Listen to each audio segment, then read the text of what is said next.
This is the Fake Jeopardy Tournament of Champions Aftershow. It's up to RJ Gammon now. You responded, who is Yogi Berra? And that's correct. Did you wager enough? By a margin of $1. Yes, you did. That takes you to $27,601. And RJ, we are seeing you in the finals. Oh, man! What? That was a blind guess. That was good. It was a blind guess. Wow. Y'all were bold. Yeah. Calvin and I were just talking about this clue pre-game. Calvin was like, no one's going to get that. And I'm like, I understand that if you're like not into baseball, it's going to be a rough guess, you know? I'm not into baseball.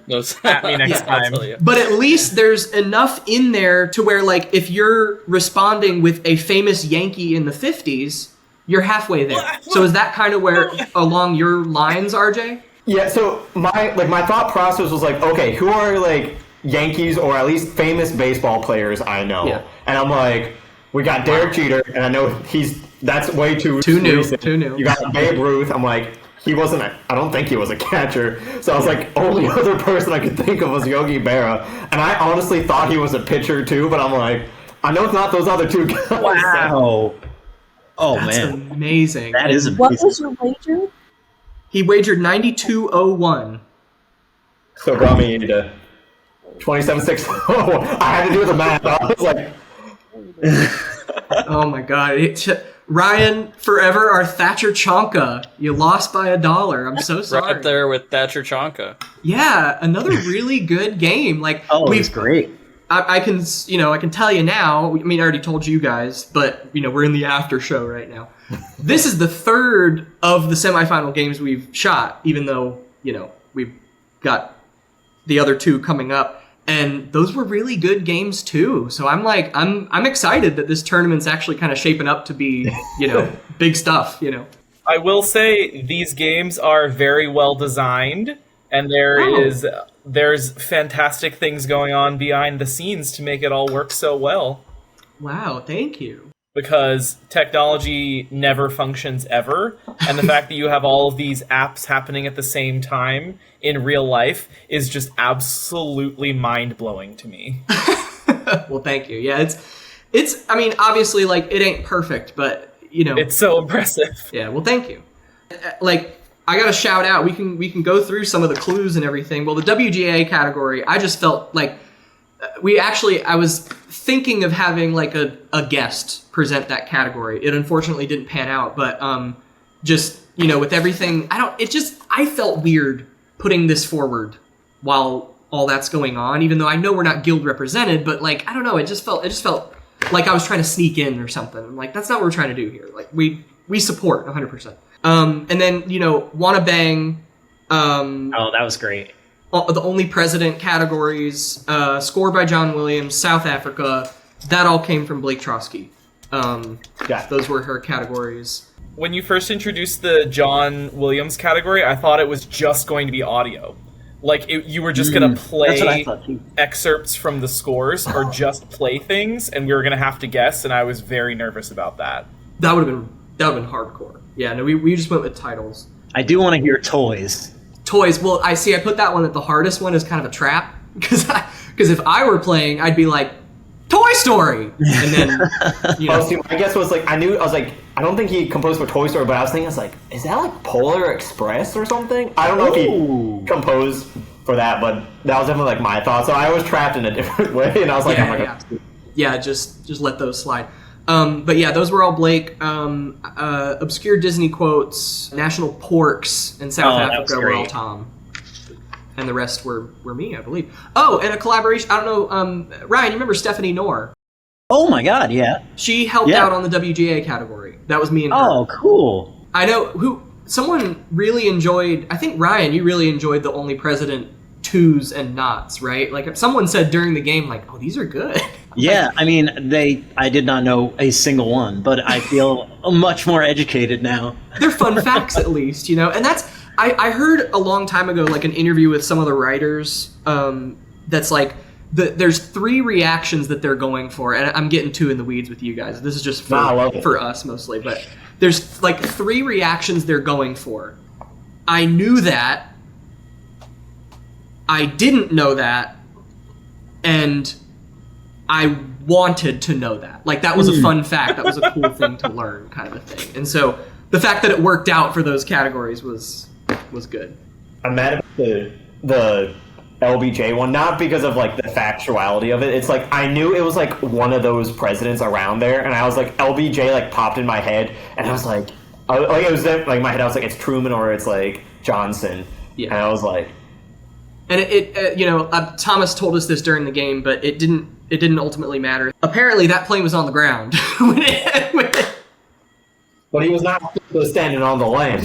Yeah. Whoa. It was the plane was parked on the concrete ramp at gate 28A of the old East Concourse of the Dallas Love Field at the airport in Dallas. Wow. And there was a plaque at that gate commemorating. Amazing. That's really cool. The more you know. But yeah, so because I only knew that clearly I didn't do my research on that particular clue, but well, I wanted to ask, are you still taking submissions for categories? Because I have a few ideas. Oh, yeah, of course. Since I've been eliminated. Yeah, it's safe now because you've been eliminated. Yeah, don't say it here, though, because I might get one of those categories. True. Thank you. I was about to say it, so I'm glad you said something. Just text me later. I shall. So, RJ, you've made it to the next round. We have to pretend that those games haven't happened yet. So you don't even know who you're going to see. It could be, I'll list them out for you if I can do it from memory. Game 2, we have Jessica Finkel, Caitlin Joyner, and Chelsea Frazier. Okay. Game 3, we have Tyler Haley, Paul Brown. Who am I missing? Kate Konechny. So that's your field of 6 right now. How do you feel you stack up against competition? Well, I mean, I lost to Jessica before. Right. So it's like, it'd be fun to like get back. I will say, this was like also something, I was getting stressed out early game because Ryan was beating me on the buzzers a lot. And that was stressing me out. And I think that's what got me with Jessica, was she was beating me to the buzzer a lot of times. So it's like, so I'd be nervous, but also love like a good like rematch and everything. Of course. I've heard the stories. I've, seen the clips of Tyler. So, that'd be big. It's true. I mean, I love Kate. So, like, getting to see her would be great. I haven't met the other people, but I'm sure they're great, too. Yeah, I was going to say, the only person you've played out of that list is Jessica. Everyone else was well after the fact. So, I don't know. You could be in for a shock. Surprise. Yeah, it's like I gotta start like watching the whole back catalog again, start taking like notes in. Yeah, that's true. Find their weaknesses. And Ryan Drum, I mean, like another like up and down game, I want to say. Like this happened the first time too. Yeah, I think so. I didn't dip into the negatives this time, which I'll count as a win. Yeah. Right. The first game, not to pile on, but you were pretty low. Oh. What is the Washington Monument? Nope. I gotta stop answering questions. It was one of my lowest moments in Jeopardy and out of Jeopardy. It's anywhere. Oh no. I don't want to cause bad memories on this game, dang. No, it made the coming back even sweeter. But the even dizzying still, highs. you're part of another like, historic kind of, because you were leading RJ, but I don't even remember how much. It was like thousands. And the whole like first half, I think the first round you were like smoking, and both of us. That's why I was like, that's why when we took the break, I was sweating because I was like, come on, I got to I think it was just I think I just got lucky with the categories. Like I liked certain categories, I was good, and then other ones just no clue at all. I don't know the presidents. These were blind entered. I had no, this game was written for a whole set of other people. And so about the Harmony category, Harmony's birthday is January 21st. There's really like, we didn't mean to like shout out her birthday 6 months late. It's just that this game was written in October, and we're going to release it towards the beginning of the year, and then that game fell through, so it became yours. And lucky us, because it was a fantastic game. The questions were great. I'm glad you enjoyed it. I'm glad you had a good time. Yeah, no, it was really fun. Yeah, and Van, I mean, I feel awful because of all the the connection problems, but still, like, you've again been a part of a historic game. Your two opponents were Tyler Haley and Jessica Finkel, which looking back is insane, honestly. And if I recall, I was kind of in the running in that. Absolutely, like you were. I think you finished second behind Tyler Haley, and only by a very little bit, like maybe $1,500 or something like that. So, I mean, this is I don't know, it's a stacked group. I don't know what to tell you. It is. Any final thoughts as we close today? I don't know. I like wordplay, so I like the rhyme time category. You crushed that one too. That was so impressive. Yeah, that's true. No kidding. I said it during one of our breaks in the game, but like I wrote as I was writing Track Down Smackdown. I'm like, ain't nobody getting this, and then there you go, lit it up.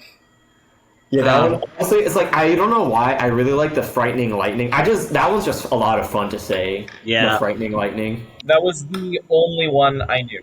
Yeah, I was really waiting for like something to be like orange or something. Or yeah. Just something really wild. I was trying to do something like as wild as I could possibly get it, but I was like, I need to let's bring it back. Track Down Smackdown made it in, but that was great. Yeah. Thanks. And I was like, this was like in like even like a real Jeopardy game. That's the one where they're like, oh, I got you. Yeah. Anytime it's like it has to do with words, I'm like, all right, I think I can do this one. Like, we will have a category in a future game that's like 15-letter words, and it's like even things like that I'm like, it's just a word. I'm like, I'm in. Thanks. I can do this. The Squipedalian. Is that 15? I don't know. It's around there. I'll count later. It did not make the category, even if it is 15.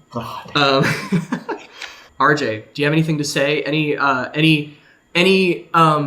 do you call them? Like antagonizing words for your future competitors, whoever they may be? Okay. I don't know. Careful out there. You guys might be in Jeopardy. My favorite. Oh my God, Ryan's running away. I'm glad I'm not in the next game. Yeah, right. Well, with that, RJ, we'll see you next week. Ryan, thank you so much for playing a fantastic game, and Van as well, but Van just dropped the call, so I don't know what's happening. I assume his phone probably just like gave up. When he said he was like using his phone as a hotspot. Yeah, well, he also put dinner in the oven before Final Jeopardy. I feel like we're coming up right on that. So. Oh, yeah. But Van played a fantastic game, battled through fire and brimstone to play, so we thank him a lot, and we'll see you next week!